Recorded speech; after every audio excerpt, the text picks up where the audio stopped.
in the woods to shoot someone. My lord, your time has come, right between the eyes. Felled his master not by chance, away with pomp and circumstance. Come join our merry dance to the rhythm of goodbye. Farewell the jewel crown, farewell the velvet gown. Watch it all come tumbling down, goodbye to the crown.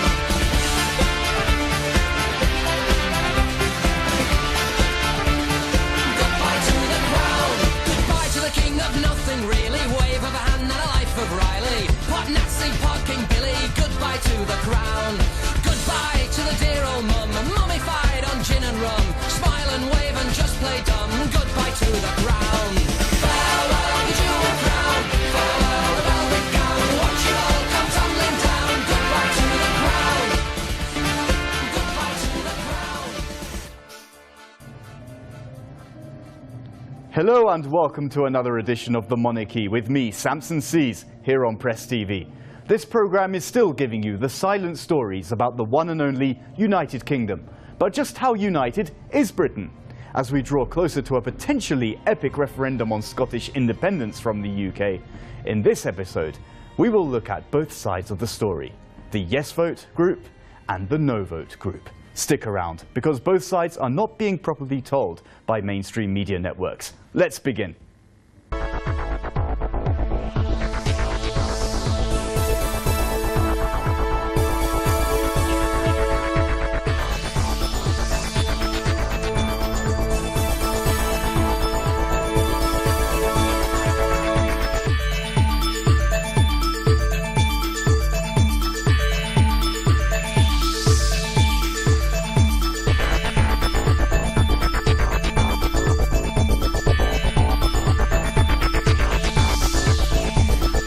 With roughly 2 weeks until the Scottish independence referendum polls open, both sides were keen to land a knockout blow and to sway undecided voters.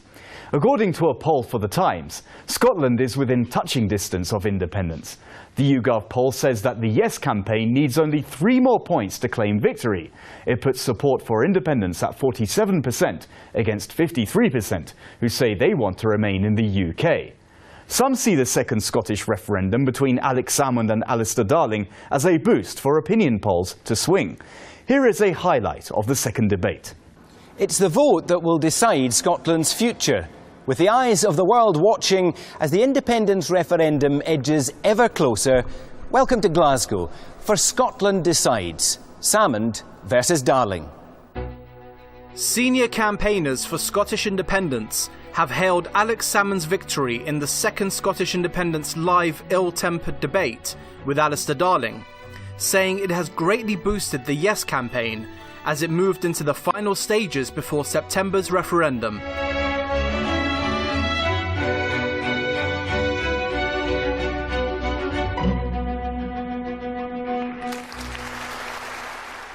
The debate was held at the Kelvin Grove Art Gallery and Museum in Glasgow. Around 350 people were in attendance, drawn from across Scotland and all sides of the debate. 20% were undecided voters.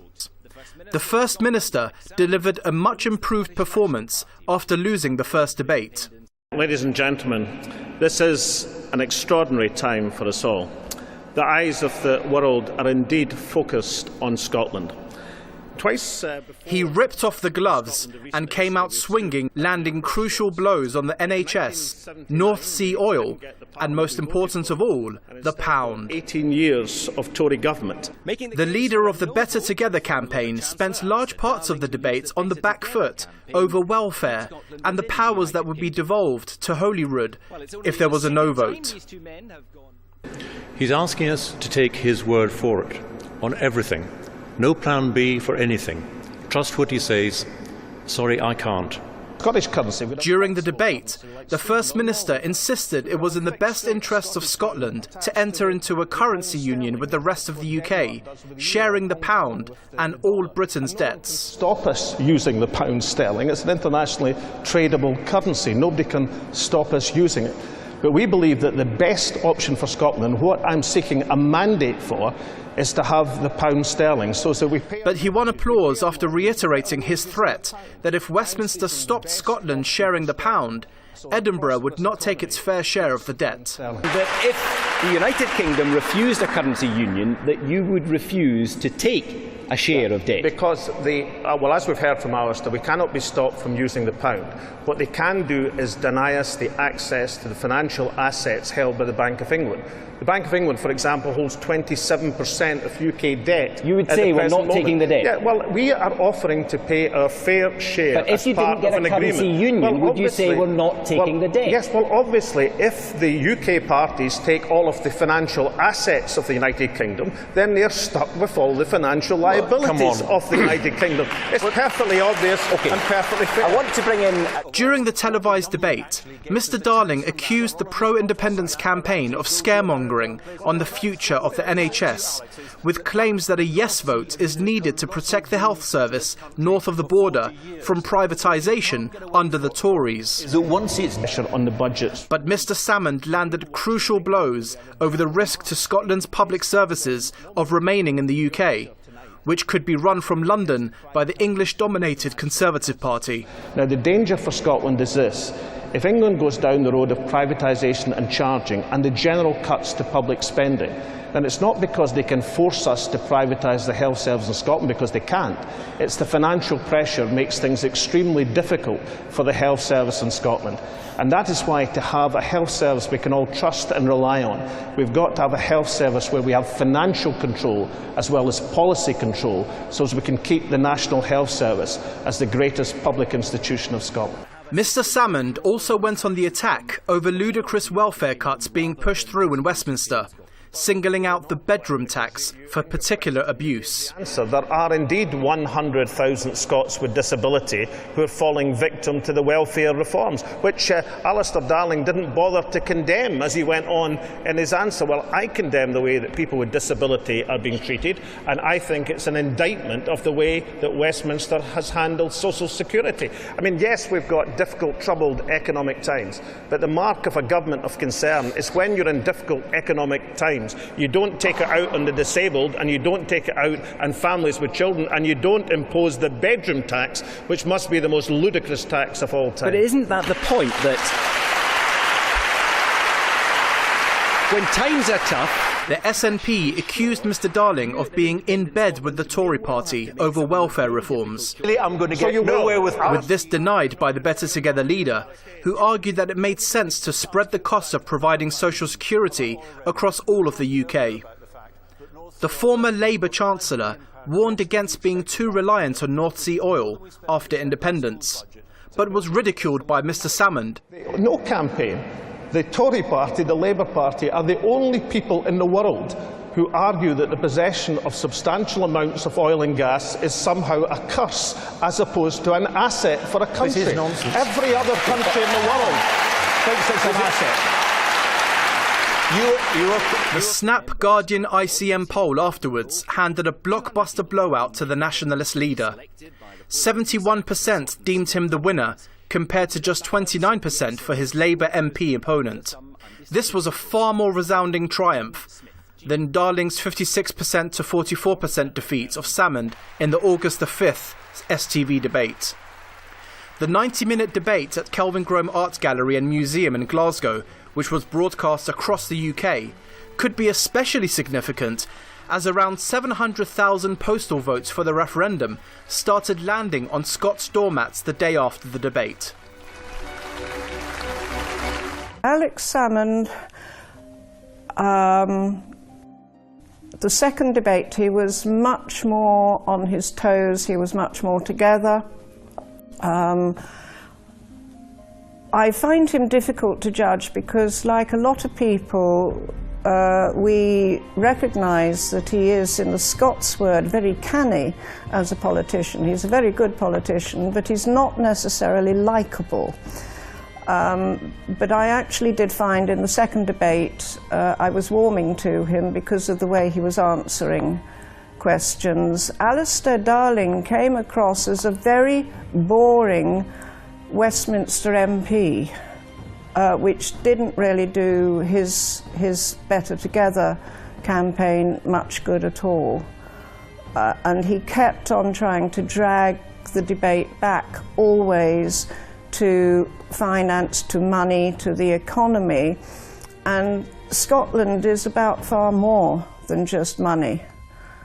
And I felt that he was ignoring all of the other side of Scotland. I think it went pretty much as people expected, which is in the first debate we saw a side of Alistair Darling that most people hadn't seen before. He was feisty and he was angry, and he asked lots of questions about the currency, none of which could be answered by Alex Salmond. And in the second one, we saw Alex Salmond as we know him well. He's a very good retail politician. He didn't answer any of the questions, but he put on a much better show. Thanks to Salmond's strong performance, the Yes campaign could narrow the gap with the Better Together campaign. The No campaign's 6-point lead now is the same gap as recorded in a poll carried out 4 weeks ago before the first TV debate. But is it all about the televised debate? How important are such debates in shaping the Scots' opinion? And I think the real campaign, with due respect to the television and the media, the real campaign is actually being fought in the streets and the towns, the villages, the town halls, the community halls across Scotland. So last night doesn't really matter? But no, I'm not saying it doesn't matter. I'm saying what the real campaign and where it's being fought. I think it matters in the sense that the Yes campaigners will have a spring in their step. They'll be going into workplaces like this across Scotland today with that bit of momentum behind them. They'll say, did you see the debate last night? The Yes side are on the up. That obviously matters in terms of morale and momentum. But the real campaign is the ground campaign. This is a most extraordinary, electrifying political process. We've never seen the like of this ever before in Scotland. And I think that's the sort of campaign that's going to carry Yes to victory in 3 weeks' time. The poll that matters is the one that's on the 18th of September, and of course the postal votes, which people are starting to fill in. And I think people will have at the front of their minds the future, not just of the country, but of themselves, their family, and the generations to come. And they know this is a very, very profound decision they're taking, the most important decision they'll probably take in their lifetime. And if we go, there's no coming back. I think the second debate has had a bit more effect, but really what was discussed in the debates between Salmond and Darling, in many ways they didn't really touch the issues. There were a lot of practical things about finance, about oil, about Trident and so on, but there was no real touching on the ordinary life of Scottish people, and particularly from the Better Together side, this is something which has made me quite ashamed and angry, but also, and I felt this during the debates, was that with all the different things that are being discussed, I have not yet heard once any expression of respect for Scotland or the Scottish people. It's as though they're not there. And I find that really difficult as an English person. I respect Scotland. To me it's a different country. And if Westminster can't voice some kind of respect and some kind of gratitude for everything that Scotland has given the whole of the United Kingdom, it's like it's dividing, not just dividing Scotland, it's dividing England from Scotland, it's dividing a lot of English people from other English people. The whole thing has become very divisive. What's really interesting is if you look at the polling that happened after the second debate, 71% of people who watched the debate said that Alex Salmond won it, but almost none of them changed their minds. So you need to differentiate between winning and losing the debate and sitting down and determining how you're going to vote. And what we've seen from the latest polling is that mostly the two debates have made almost no difference at all to overall levels of voter intent. So it's been a great fireworks display. It was great television, but actually it's not clear that it's made a great deal of difference. But that is not the only development about Scottish independence. Oh no. As we get closer to the 18th of September, the news about both campaigns grab more and more media attention. Prime Minister David Cameron confirmed he did not watch the live televised debate on Scottish independence and instead just caught the news reports covering it. The second Scottish independence debate between First Minister Alex Salmond and the head of the Better Together campaign, Alistair Darling, was watched by millions of viewers after it was broadcast across the UK, rather than just in Scotland, like the first discussion. Both our contributors will know greatest advantage. However, a 10 Downing Street spokesperson confirmed Cameron was not one of those who watched the debate as to whether Scotland should remain part of the UK, but merely saw the selected highlights on the news. The announcement was condemned on social media, with many asking if Cameron should have taken a break from his holiday to view a discussion about the future of Britain. The reality is that David Cameron hasn't got a vote. You know, the people who were watching the telecast are those who have a vote in Scotland, and those of us who are interested outside it and are campaigning for it. It suits the Yes campaign to portray those who are in favour of the union as out-of-touch Tories who are all worship Margaret Thatcher. It isn't true. But because of Cameron's background and because of his position as a Conservative Prime Minister, it's an easy tag to make. I don't think Scots are actually concerned about David Cameron's television watching habits. I think that they're much more interested in where the debate is and what a future constitutional settlement looks like. You know, David Cameron almost certainly won't be Prime Minister in May of 2015. I think he's been advised mostly to stay out of it because he's about the best person to get people to vote yes for independence. He's not liked. He can be very arrogant in some of the things that he's said. And I think now, because the polls are getting tight, I think maybe he is getting a little worried, but he dare not really voice those worries. I don't know. I'm not in David Cameron's head, thank God. So, but I feel the attitude is that he's got a lot of other very important things to think about, like Ukraine and Iraq and Syria and so on and so forth, and Scotland is a bit of a sort of internal matter. I may be wrong, but when you sit back and watch what's going on, that's what seems to come across. On the other hand, he may just have been more interested in going surfing down in Cornwall on holiday, I don't know. Cameron was already criticised for returning to his family holiday in Cornwall after briefly coming back to Downing Street following the murder of US journalist James Foley.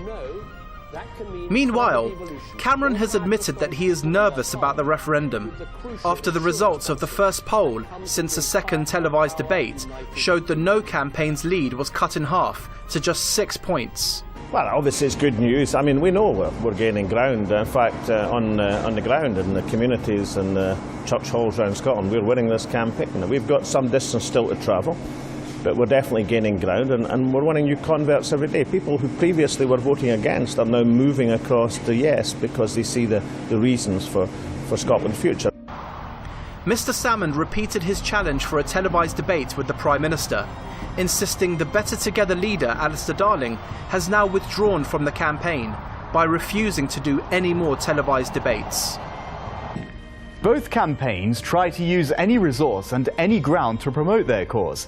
Talking about the future of Scotland is now turned into a routine that in the Scots' daily conversations. The economy is important, and that makes me swither a bit because pensions, etc. It's a worry.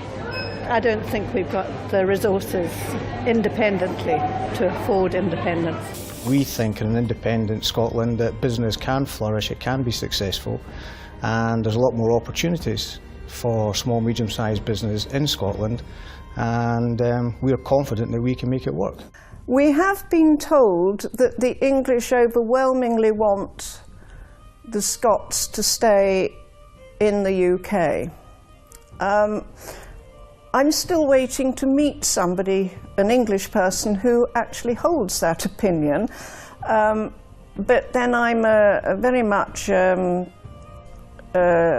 liberal, rather lefty political kind of person, so a lot of my friends are of that bent. And the longer the campaign has gone on over the referendum, the more we're rather rooting for Scotland, which is not really what we should necessarily be doing. With the rest of the United Kingdom, Wales and Northern Ireland have been, most of the time, totally left out of the debate. This is a fight between Scots who want independence and the political elite in Westminster. And if I'm going to be frank, there's quite a lot of English people who also would like to be divorced from the political elite in Westminster. You know, we're as a country, as the United Kingdom, we're all suffering from what is going on in government. And I think that may be why we're going for Scotland. And indeed, the virtual world is a big battleground between the two campaigns. An online video depicting a timid housewife fretting about the dangers of Scottish independence has roused sharp criticism in the UK and beyond for its inherently sexist and patronising overtones. Helps you clear your head. The Woman Who Made Up Her Mind was produced by Better Together, the primary UK government-backed campaign advocating a no vote in Scotland's independence debate. In a bid to win over undecided female voters, the video examines core issues relating to next month's vote that Better Together believes are pertinent to women pondering the prospect of Scottish independence. The brunette, who bears the look of a mid-90s politician's wife, bemoans her husband's attempts to discuss politics in light of her limited time to think.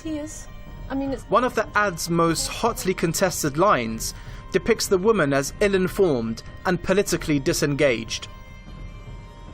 Do you know what? I've made up my mind. I'm going to do what's best for Scotland. So, that'll be a no from me. The results, however, have generated a firestorm of sarcasm and anger on the web. Troves of disgruntled people have voiced their distaste for the video on Twitter, deploying the hashtag #PatronisingBTLady to air their concerns and to showcase a diverse range of memes devoted to deconstructing the video's demeaning and offensive connotations. I think it's going to be far too close to call. It's got to the point where it would be a very unwise person who would say the vote is going to go this way or the other. What I can say is that people in Scotland appear to be swayed by the negative campaigning of the no campaign. They don't like it. And because there's now a little bit of violence and people are throwing punches and shouting at each other.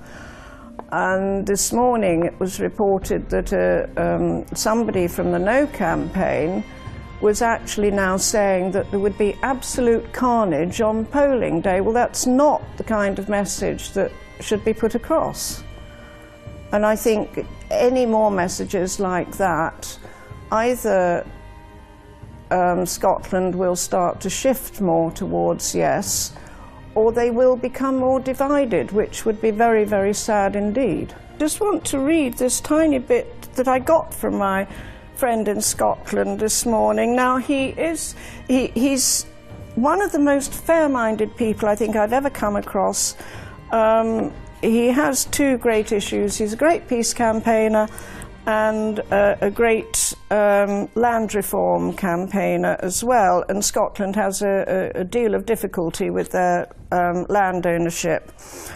And he said, the Scottish debate is not, at its deepest level, about economics. It's not even only about a post-imperial identity opposed to warmongering. It's about a whole raft of alternative vision for society, much of which we know may prove a disappointment in the cold light of independent reality, and yet there is a determination to try and to have the right to make our own mistakes as a sovereign nation. And when you've got Scotsmen coming out with such an adult, balanced statement as that, I think it's quite clear that if they do vote yes, they're going to make a real success of being independent. And I, for one, will go up and visit them, even if I need a passport to do it.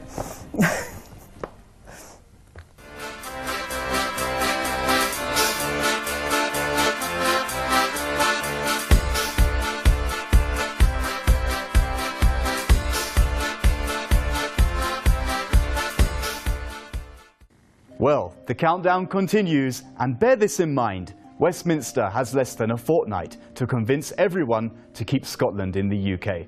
Good luck with that one, folks. So, how do you think the referendum will turn out? Do write your comments on our Facebook wall. Our page is called UK Desk Press TV, and our email is britain@presstv.ir. You've been watching The Monarchy, Scotland Special, and The Monarchy has been watching Scotland and Britain. We'll be back next week with more divisive issues, God willing. For now, ciao. Goodbye to the crown, goodbye to the king of nothing really. Wave of a hand and a life of Riley. Pot Nazi, pot King Billy, goodbye to the crown.